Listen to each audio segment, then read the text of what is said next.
Hello guys, welcome to my YouTube channel Dev exam study.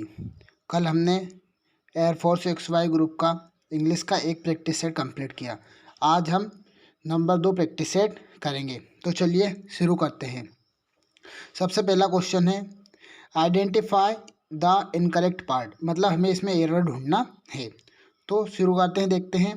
To attain a high academic standard in his college Sunil worked hard since morning till night.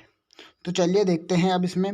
To attain a high academic standard बिल्कुल सही है, इसमें कोई गलती नहीं है। इन his college ये भी सही है। सुनील वर्कड हार्ड, सुनील है, वर्कड है मतलब पास्ट टेंस की बात है, वर्कड हार्ड ये भी सही है। सिंस मॉर्निंग टिल नाइट मतलब सिंस मॉर्निंग टिल नाइट सुबह से शाम तक, तो सुबह से शाम तक ये फ्रेज सही है, सिंस के साथ में टिल सही है, तो इसमें कोई एरर नहीं है। अब अगले क्वेश्चन की बात करते हैं। नंबर 2 क्वेश्चन है आल्दो, इसमें क्या देखना है, फिल इन द ब्लैंक्स करना है हमें। तो although the two sisters are twins they look somewhat. अब इसमें ऑल्दो मतलब यद्यपि, टू सिस्टर्स दोनों बहनें, आर ट्विंस दो बहनें ट्विंस हैं, दे लुक लाइक समवट। अब इसमें आल्दो है तो आल्दो इसका अब अगला सेंटेंस में इसका विपरीत आएगा। अब आल्दो है तो इसका अपोजिट ढूंढना है। अलाइक इसका विपरीत नहीं होगा, यूनिक यूनिक इसका विपरीत नहीं होगा, रिलेटेड रिलेटेड इससे विपरीत नहीं होगा, तो इसमें क्या होगा, डिफरेंट डिफरेंट इसमें विपरीत हो जाएगा, वह कुछ विपरीत दिखाती हैं। इसमें अब अगले क्वेश्चन की बात करते हैं। Question number 3, fill in the blanks in the space with the correct adjective, हमें सही एडजेक्टिव लगाना है। तो I haven't blanks butter but I have a lot of bread, मेरे पास कुछ बटर नहीं है लेकिन मेरे पास ब्रेड है। तो ए लॉग ऑफ होता ही नहीं है। मच मच अधिक की बात होती है तो मच आएगा नहीं सकता। अब लिटिल और सम की बात है तो लिटिल का मतलब होता है थोड़ा, बिल्कुल नाम मात्र का। तो यहाँ हेवेंट है, हम लिटिल लगा सकते हैं लेकिन लिटिल नहीं आएगा, यहाँ पे क्या आएगा, सम आएगा। अब बात करते हैं अगले क्वेश्चन की। सी इज़, यहाँ पर आर्टिकल लगाना है तो she is honour to our country. तो ऑनर है, इसको ऑनर नहीं पढ़ेंगे, इसको पढ़ेंगे ऑनर। तो ऑनर के लिए यहाँ का आ रहा है, वोवेल आ रहा है, तो यहाँ पे एन लग जाएगा। अब इसमें पांचों क्वेश्चन की बात करते हैं। आइडेंटिफाई द बेस्ट रिप्लेसमेंट, मतलब यहाँ पे इसका रिप्लेसमेंट देखना है। You will be late if you do not leave now. अब ये कंडीशनल सेंटेंस है तो अब इसमें देखते हैं। यू विल बी लेट, तुम लेट हो जाओगे। If you do not leave now, तो अब इसमें ऑप्शन से चेक करते हैं। इफ़ है तो इफ़ के साथ में विल तो आ नहीं सकता। अब यहाँ प्रेजेंट टेंस में है तो यहाँ पास्ट टेंस के दोनों हैं। अब लेफ्ट है तो हम इसको चेंज तो कर नहीं सकते सीधे, तो लेफ्ट नहीं आएगा। अब डिड नॉट लिव की बात है, डिड नॉट लिव हम देखेंगे कि यहाँ पे क्या है, फ्यूचर टेंस है और यहाँ पे क्या है, प्रेजेंट टेंस है। अब कंडीशनल सेंटेंस में हम देखते हैं कि इफ के साथ में लगा हुआ वाक्य प्रेजेंट सिंपल टेंस में आता है और अगला वाला वाक्य फ्यूचर टेंस में आता है। तो यहाँ पे नो इम्प्रूवमेंट, यानी कि ये क्वेश्चन सही है, इसका आंसर हो जाएगा नो इम्प्रूवमेंट।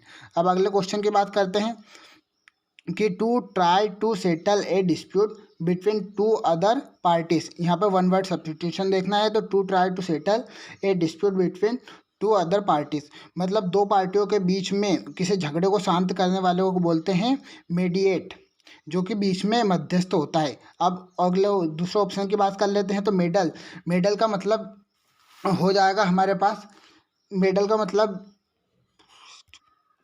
मेडल का मतलब हो जाएगा हमारे पास हस्तक्षेप करना।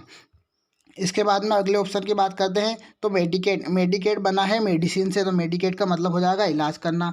मेडिटेट, मेडिटेट का मतलब हो जाएगा ध्यान लगाना। अब अगले क्वेश्चन की बात करते हैं। चेंज द वॉइस है, इसमें आप देखेंगे कि the boy laughed at the lame man, ठीक है। क्वेश्चन है कि the boy loved at the lame man. आप इसमें देखेंगे कि लाफ्ड एट है, लाफ्ड एट है, लाफ्ड एट से पता चलेगा कि ये पास्ट इंडेफिनिट में है। अब पास्ट इंडेफिनिट में है तो पास्ट इंडेफिनिट के पेसिव में कौन सी वर्ब लगेगी, पास्ट इंडेफिनिट के वर्ब में लगेगी वाज या वर लगेगी। तो सबसे पहले क्वेश्चन में वाज या वर देखना है। तो इसमें वाज या वर नहीं है तो ये कैंसिल हो जाएगा। इसके बाद में इसमें वाज या वर है, ये हो सकता है।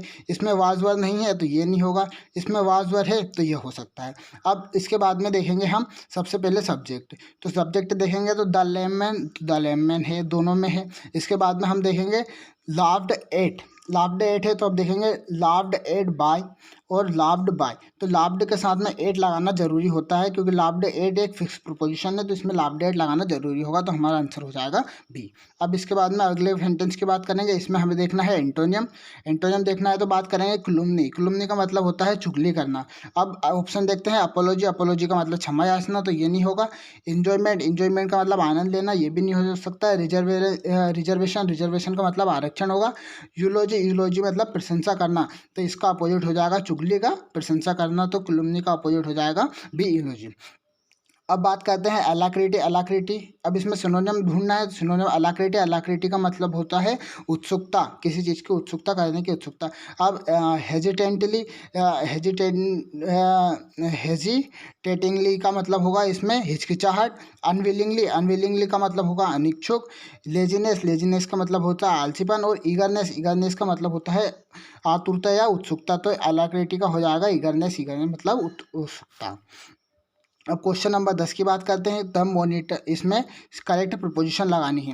तो the monitor takes care blanks the class, फिर blanks the absence of the teacher. अब देखते हैं। तो टेक्स केयर के साथ में सीधा लगता है ऑफ, ये पता होना चाहिए। फ्रेज है takes care of, take care of the class in the absence of the teacher. तो इसमें क्या आएगा इन। अब देख लेते हैं कौन से ऑप्शन में है, तो ऑप्शन नंबर बी में है। अब इसमें हैड यू बीन प्रेजेंट। अब अगला क्वेश्चन में देखेंगे करेक्ट वर्ब की बात है, तो करेक्ट वर्ब लगाएंगे। इसमें देखेंगे had you been present you blanks in the music very much. अब देखेंगे कि यहाँ कंडीशनल सेंटेंस है, इसमें हेड लगा हुआ है। अगले के साथ में क्या, तो अब हेड के साथ में सीधा फ्रेज है हेड, फिर उसके बाद में सेंटेंस हो जाएगा उसमें, उसके बाद में वुड हैव प्लस V3। अब यहाँ होता है वुड हैव प्लस V3, तो हमें अब ऑप्शन में वुड हैव प्लस V3 ढूंढना है। तो अब वुड हैव प्लस V3 देखेंगे तो वुड हैव इंजॉयड, यहाँ पहले सेंटेंस में मिल गया, तो वुड हैव इंजॉयड हो जाएगा, इसका पहला आंसर हो जाएगा। अब अगले क्वेश्चन की बात करेंगे। Identify the direct speech. इसमें डायरेक्ट इनडायरेक्ट का क्वेश्चन है। अब देखेंगे Mohan says that the teacher is not at home. अब देखेंगे मोहन सेज है, सेज की बात है तो सेठ तो होगा नहीं, पहला गलत हो जाएगा। फिर सेठ होगा नहीं, ये भी गलत हो जाएगा। अब दोनों में सेज है, सेज है। अब देखेंगे अब आगे द टीचर इज़ नॉट। अब यहाँ सेंटेंस प्रेजेंट में है, तो प्रेजेंट में टेंस परिवर्तित होता नहीं है। तो अब देखेंगे तो यहाँ पर टीचर इज़ है, यहाँ वाज है, तो ये वाज वाला गलत हो जाएगा, आंसर हो जाएगा हमारा सी। अब identify the meaning of the given idioms. अब इसमें इडम्स से वो फ्रेसेस देखने हैं, तो इसका मीनिंग होगा to break the ice. To break the ice का मतलब होता है चुप्पी तोड़ना, चुप्पी तोड़ना। अब इसमें किसका मतलब होगा, टू स्टार्ट डाउटिंग, इसका मतलब नहीं होगा। टू स्टार्ट क्यूरल, झगड़ा करना का मतलब नहीं होगा। To break the friendship, friendship तोड़ने का मतलब नहीं होगा। टू स्टार्ट ए कन्वर्सेशन, मतलब बातचीत स्टार्ट करना, इसका मतलब सही हो जाएगा आंसर नंबर सी। अब अगले सेंटेंस की बात करते हैं। The teacher said to the boys why have you not prepared your lesson again today. इसमें डायरेक्ट इनडायरेक्ट देखना है, तो सबसे लास्ट में अब हमारे पास आया है टुडे, तो हमें देखना है टुडे का इनडायरेक्ट में क्या हो जाएगा, डेट डे। तो इसमें डेट डे है, इसमें टुडे है, ये गलत हो जाएगा। इसमें डेट डे है, ये सही हो जाएगा। अब इसके बाद में है हमारे पास सेट टू है। सेट टू का अब हमें किसमें वाई है, तो वाई के बाद में हमें सेट टू का किसमें चेंज होना चाहिए, आस्क्ड में चेंज होना चाहिए। तो अब देखते हैं यहाँ सेट टू है, ये गलत हो जाएगा। इसमें आस्क्ड है, ये हमने पहले ही गलत कर चुके हैं। और इसमें आस्क्ड है और टुडे है, डेट डे है, तो ये सही हो जाएगा। इसके बाद में बात करेंगे choose the Rongli spelt word. इसमें गलत वर्ड ढूंढना है। ग्रास, ग्रास के सही, ग्रास मतलब घास होता है। ब्रास, BRASS, ब्रास मतलब तांबा होता है, ये भी सही है। क्लास मतलब कक्षा। गास, GASS नहीं होता है, गैस की स्पेलिंग होती है GAS। इसके बाद में give a plural of the given word. Given word का हमें प्लूरल बताना है, तो प्लूरल बताना है तो हम देखेंगे पेनी। पेनी का मतलब होता है चिल्लर या धन। अब इसमें पेनी है तो PENNY, वाई है, और वाई के पहले व्यंजन है, तो व्यंजन है तो हम देखेंगे वाई के पहले व्यंजन है, तो वाई का क्या हो जाएगा IES। तो हम देखेंगे IES किसमें, पेनी में IES नहीं है, इसमें IES नहीं है, इसमें IES नहीं है, सी वाले में IES है, तो हम इसे आसानी से कर सकते हैं। अब इसके अगले वाले क्वेश्चन में पैसेज था, तो पैसेज थोड़ा लंबा हो जाता, इसलिए पैसेज नहीं कराया जा रहा है। और अगर आप कहेंगे तो टेलीग्राम ग्रुप पे पैसेज की PDF डाल दी जाएगी। अगर वीडियो अच्छा लगे तो लाइक करें, शेयर करें, सब्सक्राइब करें। Thank you.